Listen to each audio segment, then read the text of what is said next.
అలాగే మన జీవితములలో అపాయములలో పడినప్పుడు, గుంటలలో పడినప్పుడు, దిక్కు తోచన గమ్య గోచర పరిస్థితులలో ఉన్నప్పుడు, ప్రార్థనే రానప్పుడు, ప్రార్థన చేసుకోవాలని అనిపించినప్పుడు, దేవుడు నాకేం చేశాడు, నేను ప్రార్థన చేసుకోవాలి అని దేవుని సన్నిధిని మనం వెరచినప్పుడు, ఈ యోనా గారి ప్రార్థన మనకు ఒక మాదిరి అయి ఉంటున్నది అన్నమాట అండి.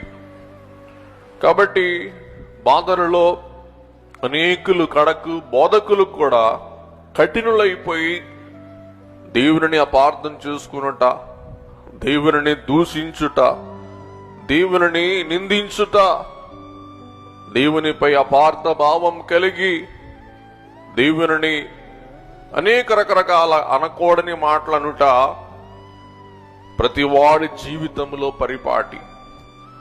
అందుకే ఇట్టి వారి కొరకే దైవజనులు ప్రత్యేక పాట రాశాడు. అపార్థము చేసుకోవద్దు, దేవుని అపార్థము చేసుకున్నట హాని. యోనా దేవుని అపార్థం చేసుకొని హాయిగా ఉందాం అనుకున్నాడు, కానీ అపార్థం చేసుకున్న యోనాకి ఏం తప్పలేదు, హాని తప్పలేదు.